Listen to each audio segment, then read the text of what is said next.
collègues, ou dans la somme mis en jeu le pronostic vital, donc à court ou à moyen terme. Donc, il y a deux notions donc importantes à retenir. Il y a la détresse vitale, que ce soit les respiratoires, cardio-circulatoire ou neurologique. Il y a aussi l'association des lésions. Donc, l'association des lésions peut mettre en jeu le pronostic vital. Parfois, le diagnostic de polytraumatisé rétrospectif, toute victime dont le pronostic vital est engagé est un polytraumatisé jusqu'à preuve du contraire. La prise en charge initiale d'Embliciga, donc l'enjeu c'est de respecter le concept de Golden Hour, donc optimiser la prise en charge durant la première heure de survenue de l'accident et essayer de stabiliser le patient. Donc les accidents de nombreux et variés, il y a les accidents de la voie publique, les accidents du travail, domestiques, les suicides, les accidents de sport, les agressions, etc.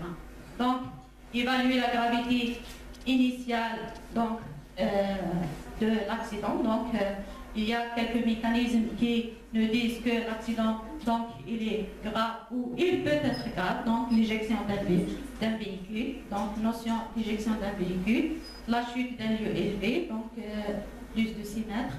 Et notre personne décédée sur le lieu de l'accident donc, nous indique que le mécanisme ou bien l'accident il est tellement violent. Et le malade, donc accompagnant, il peut être un polytraumatisé. Donc la victime doit être transportée vers la structure de soins la plus adaptée. Mise en condition d'Embliciga, donc il faut éviter le suraccident des malades, que ce soit du patient lui-même au moment de donner les premiers gestes de secours ou bien le suraccident des personnels soignants. Donc, et veiller à la sécurité des deux, et de la victime et du personnel soignant. Donc, évaluer la gravité, identifier les détresses vitales, donc mettre en œuvre les premiers gestes de secours bien de réanimation, établir un bilan lésionnel et un diagnostic initial et mettre en œuvre les thérapeutiques spécifiques qui en découlent. Donc, il faut toujours considérer un polytraumatisé comme un traumatisé du rachis. La mobilisation doit se faire avec respect de l'axe tête-cou-tronc, avec l'aide, bien sûr, d'un collier cervical. Ou bien, pourquoi pas, un matelas à dépression. Donc, immobiliser les foyers fracturaires, surtout des zolos, par des attelles simples ou bien des attelles donc, spécifiques. Il faut prévenir l'hypothermie qui est un facteur aggravant, surtout chez le malade avec un état de choc donc hémorragique ou avec les problèmes de la coagulation qu'elle engendre cette hypothermie. Donc, dans certains cas, le transport ne doit pas être différé. Il faut évacuer ou bien transférer le malade dans les plus brefs délais vers un milieu donc, spécialisé ou bien vers un milieu hospitalier, par exemple des EPH, s'il y a absence par exemple de chirurgien pour assurer un geste, pour faire un geste d'hémostase dans les médias, ou par exemple donc absence par exemple d'un neurochirurgien ou et tout. Donc il faut évacuer les malades sans faire donc de retard. Parfois ces retards donc fait minimiser les chances de survie chez ces malades donc traumatisés graves. Donc l'installation du patient doit permettre d'assurer sa sécurité et une surveillance régulière lors du transport, donc elle est donc obligatoire. Exceptionnellement, on peut faire par exemple des transfusions sanguines avant l'arrivée à l'hôpital d'accueil, mais en aucun cas, ces transfusions ne doivent pas retarder le transport du malade. Une attention particulière sera portée donc, sur la prise en compte de la douleur et de l'anxiété. Donc, il faut faire attention. Un malade qui est agité, donc anxieux, angoissé, parfois donc la sédation elle est dangereuse chez ce genre de malade, donc par les armères. Vous êtes dans une ambulance, donc avec un médecin généraliste qui n'est pas entraîné donc en anesthésie et en médecine d'urgence. Donc, et le malade il est tellement donc agité, c'est mieux de l'intuber et de le ventiler, de le sédater et de le sécuriser, mieux de le sédater sans intuber. Ok. Parfois, la sédation, c'est de cacher une misère. Un malade qui est en détresse respiratoire, donc tu peux aggraver cette détresse. Tu peux donc chez un malade traumatisé crânien, donc avec déjà un score de Glasgow qui est quand même donc détérioré, tu peux donc faire cette citation, elle peut donc faire disparaître le reste des réflexes donc, avec une dépression centrale chez ce genre de malade, donc, et peut engendrer des dégâts très importants tels l'inhalation et même l'arrêt cardio-respiratoire chez ce genre de malade. Donc respecter les règles d'asepsie et garder en mémoire la protection du personnel soignant. Donc le personnel soignant est aussi donc comme la victime. Il faut le sécuriser durant le transport. Les contraintes physiologiques liées aux différents vecteurs et implications sur le conditionnement des blessés. Donc, il y a quelques spécificités diapositives. Donc, il y a donc des applications bien des spécificités qui sont donc des trucs qui sont communs à tous les moyens de transport. Il y a des trucs spécifiques à l'ambulance, il y a des trucs spécifiques à l'hélicoptère. Donc, commun à tous les moyens de transport. Donc, le transport doit être le plus atraumatique possible. Donc, on regarde les nombreux foyers de l'horreur et de l'état hémodynamique de la victime. Donc, une victime qui a présenté des hémorragies ou bien des lésions donc, qui peuvent engendrer des hypoperfusions cérébrales. Donc, il faut faire attention au transport. Donc, le déplacement des foyers fracturaires, surtout un déplacement d'arraché qui n'est pas donc, stabilisé encore. D'où l'importance d'utilisation des coquilles ou bien les matelas à dépression. Donc, des spécificités de l'ambulance, la tête du patient doit toujours être placée donc, vers l'avant afin d'éviter un traumatisme crânien en cas d'accident avec l'ambulance. Donc les vibrations dues au moteur, dues à l'état de la route, donc ces vibrations donc, ce sont des mouvements donc, minimes mais à répéter qui peuvent engendrer donc, des déplacements des foyers fracturaires, surtout isolants, il peut engendrer donc, le passage des gouttelettes de graisse dans la circulation sanguine et de ce fait donc l'arrivée des embolies graisseuses. Donc d'où il faut immobiliser tout foyer fracturaire avant le déplacement par l'utilisation des attelles. Donc la femme enceinte est encore elle est plus sensible aux vibrations. Donc en plus des vibrations, il y a donc les problèmes de décrochage de l'équipement. Il y a donc un risque de décrochage de l'équipement. Donc il est impératif d'arrimer tout le matériel avant le départ. Donc ce matériel, lors du mouvement dans des routes sinueuses, donc il peut se déplacer, il peut se décrocher de l'ambulance et il peut causer des dégâts donc quand même importants, que ce soit pour le malade ou bien pour le personnel soignant. Donc l'environnement sonore, donc si bruit surajouté par donc, le matériel de surveillance, les alarmes et par exemple la girouette utilisée dans l'ambulance, donc tout ça peut donc engendrer ou bien aggraver l'état du blessé. Il engendre donc l'angoisse chez ces malades, surtout chez les malades par exemple psychotiques ou bien chez la femme enceinte.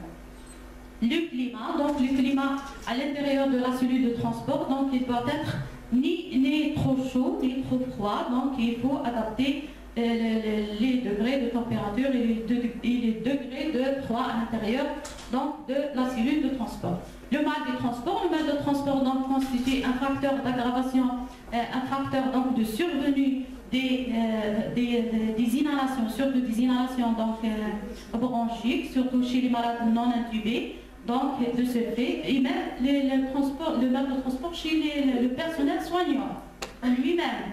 Donc, le personnel soignant aussi, et donc il faut prévenir l'arrivée de ce mal de transport par l'utilisation des antibiotiques, par exemple chez les personnels soignants connus pour des mal de transport et chez les malades non intubés. Donc, il faut utiliser les antibiotiques comme prémédication et même l'utilisation de la sonde nasogastrique. Donc, et à ne pas hésiter d'intuber des malades où l'état de conscience il est limité ou bien le mécanisme donc il est tellement violent, il présente par exemple ce malade il présente donc un traumatisme thoracique avec une détresse respiratoire, estomac plein, donc il peut s'aggraver donc durant avec par exemple un état neurologique qui est quand même précaire, il peut s'aggraver durant le transport avec le mal de transport, donc il peut y avoir des inhalations bronchiques.